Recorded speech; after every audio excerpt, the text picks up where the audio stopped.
The stranger at the border. The sun was bleeding itself out along the desert horizon, smearing crimson and gold across the endless sky. John Carver reined in his horse at the crest of a rise, squinting against the dying light. The land stretched before him the way it always had, dusty, wild, and silent. To a man who'd buried both wife and child years ago, silence was a constant companion. He thought it would always be that way, until he saw her. At first, John figured it was a trick of the heat, shimmering shapes rising off the ground. But then the figure stumbled, hands clutching at the brush, hair whipping loose around her face. She was running, though her legs barely obeyed. Her dress was torn, hanging in shreds around her ankles, and her bare feet left smears of blood on the sand. John stiffened. Folks didn't wander this close to the border unless they were desperate. Or hunted. He clicked his tongue, nudging his horse closer. "Ma'am." His voice carried low, steady, the voice of a man who hadn't spoken much in years. She spun around, eyes wild like a cornered doe. Dirt streaked her cheeks, sweat plastered her hair to her temples, and there was a haunted look in her eyes that stopped John's breath. She swayed, lifting a trembling hand as if to push him away. Don't come closer," she gasped. Her chest heaved, thin shoulders shaking. "If they catch me," her lips quivered. "If they catch me, they'll hang me again." John blinked, the words striking harder than any bullet. Hang her again? What kind of hell had she crawled out of?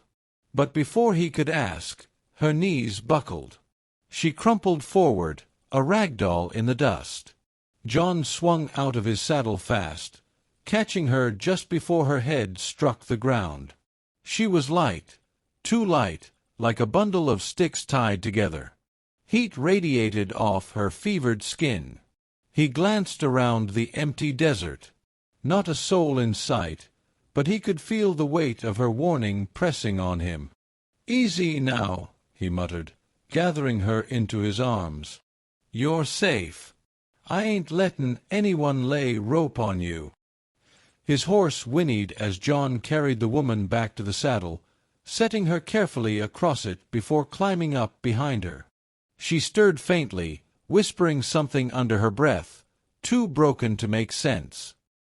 He tightened his hold around her thin frame, urging the horse toward his ranch, a lonely patch of land pressed close to the Rio Grande. The cabin came into view as dusk deepened. Weather-beaten boards, a small corral, smokehouse leaning to one side. It wasn't much, but it was all John had. And now, it was all she had too. Inside, he laid her gently on the cot near the stone hearth. Her head lolled to the side, strands of tangled hair spilling across the pillow. For a moment, John just stood there, watching her chest rise and fall, wondering what manner of storm had delivered her to his doorstep. He lit the lamp, fetched a basin, and dampened a cloth. As he pressed it to her forehead, she moaned softly. Her lips moved. "Clara," she whispered. John froze, the sound of her name sinking into the stillness of the cabin. He set it back, low and careful, as if the syllables might shatter her. "Clara." For a long while, the only sounds were the crackling fire and the wind clawing at the shutters. He sat by her side, hat resting on his knee, staring into flames that no longer warmed him the way they used to. When she woke again, hours later, her eyes darted frantically around the room until they landed on him. She tried to push herself up, but John gently set a hand on her shoulder. "Don't strain yourself," he murmured. "You shouldn't have brought me here." Her voice was hoarse, rough as gravel. "If they find me, they'll hang me, and they'll hang you too." John leaned back, arms folded across his chest, gaze steady beneath the brim of his hat. His face was carved by sun and sorrow, but his words were simple, unshaken. "Darlin', I been livin' like a dead man near 10 years. If given you shelter means fasten a noose, then so be it." Her lips parted, eyes glistening. Hope flickered there, faint and fragile. For the first time in God knows how long, John felt something stir inside him too, something more than loneliness, more than silence. Outside, the coyotes howled across the borderlands. But inside that little cabin, Clara and John sat suspended in a fragile peace neither of them trusted, yet neither of them wanted to lose. And though neither spoke it aloud, they both knew this was only the beginning. The weight of a noose. Morning came sharp and golden.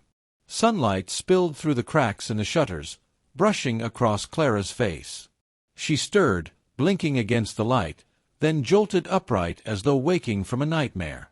Her gaze darted around the small cabin, wooden walls, the smell of coffee brewing, the low scrape of boots against the floor. John Carver stood by the hearth, pouring 2 mugs, as if it was the most ordinary thing in the world to have a hunted woman in his house. "Smells better than prison gruel, I reckon," Clara rasped. John set a mug on the small table by her cot. His mouth twitched at the corner, close enough to a smile for a man who hadn't smiled in years. "Ain't much, but it's hot. Drink slow. You look like you ain't had water in days." Clara's hands shook as she wrapped them around the mug. Steam curled into her face, warming skin still pale from fear.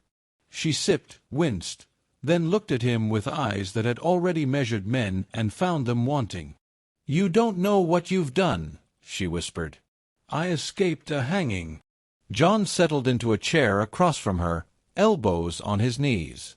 His gaze never wavered. "Then you best start talkin', Clara. Who's chasin' you, and why'd they want you swingin'?" Her throat tightened. For a moment, silence filled the room, broken only by the fire's pop and crackle. Then she drew a breath, steadying herself. "I was married," she began, voice trembling, "to a man named Frank Bishop. Wealthy rancher. Cruel as drought. He beat me near to death more times than I can count. Folks in town looked the other way because Bishop's money kept their bellies full. Then one night, after he raised his hand to me again, I fought back. Pushed him down the stairs. Sheriff said I murdered him in cold blood. They put a rope around my neck." Her hand went to her throat, shivering at the memory. "But the trapdoor broke. I dropped, but the rope snapped clean. Before they could fix it, I ran. Crossed miles of desert. And now, they'll hunt me to the ends of Texas." John's jaw clenched. He'd known men like Bishop, men who wore fine boots but carried rot in their souls. He leaned forward, voice low and certain. "You didn't murder nobody. You survived. And if the law can't see the difference, then the law ain't worth obeyin'." Clara's eyes filled with tears she hadn't allowed herself to shed. "Why are you helping me, John? You don't even know me." John looked into the fire. The flames licked memories he'd buried deep. His wife, Mary, lost to fever, their baby boy, gone before his first spring. 10 years of silence. 10 years of living like a ghost. "Maybe I don't know you," he said, voice rough. "But I know what it's like to lose everything. And I know when the good Lord puts someone in your path, you don't turn him away." For a long time, neither spoke. Clara's tears slipped down her cheeks, quiet as rain. John's hand, rough and scarred from years of ranch work, reached out across the table. Hesitant. Solid. She laid her trembling fingers atop his, and something shifted between them, a bridge built out of broken pieces. The days that followed were filled with watchful silence. John worked the land, fixing fences and tending cattle, while Clara helped where she could, mending shirts, sweeping floors, cooking meals that tasted like home. She laughed once, soft and startled, when a chicken pecked her boot. John caught the sound, stored it deep in his chest like a treasure. But always, the fear lingered. Every dust cloud on the horizon could be a posse. Every knock of hoofbeats could be death riding closer. One night, the sound came for real. John was sitting on the porch, pipe between his teeth, when he heard the distant thunder of horses. 4, maybe 5 riders. He stiffened, stood, and quietly slipped back inside. "Clara," he whispered, shaking her awake. "They're comin'. You hide in the root cellar. Don't make a sound." Her eyes widened with terror. "John, if they find me—" He cupped her face, rough palms cradling her soft skin. "They won't. Not while I draw breath." The words hit her harder than a promise. Her lips trembled, then, without thinking, she pressed them against his. Desperate, fleeting, but real. When she pulled back, her voice shook. "Come back to me."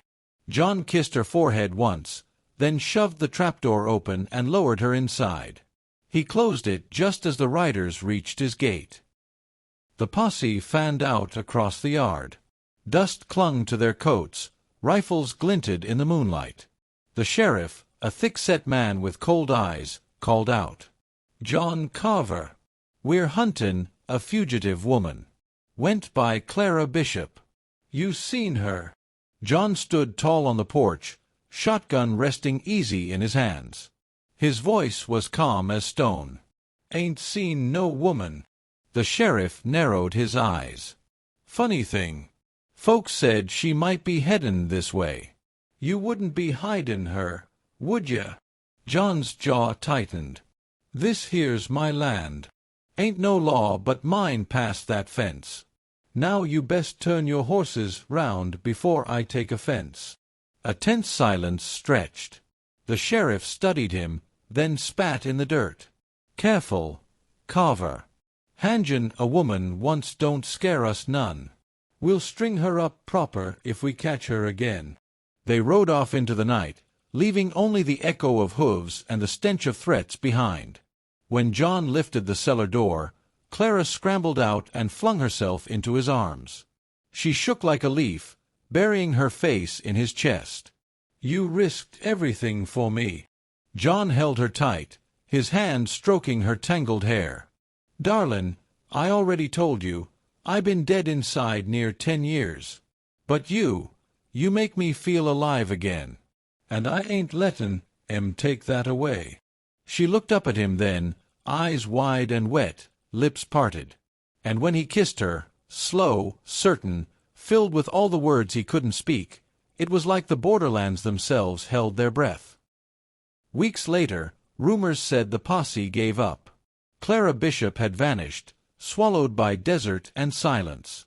But the truth lived in a small cabin near the Rio Grande, where a lonely rancher and a runaway bride built a life out of second chances. Clara had warned him once, "If they catch me, they'll hang me again." But John Carver only smiled now, pressing her hand to his chest. "Not while I got breath, Clara. Not while I got you." And for the first time in years, both believed in tomorrow.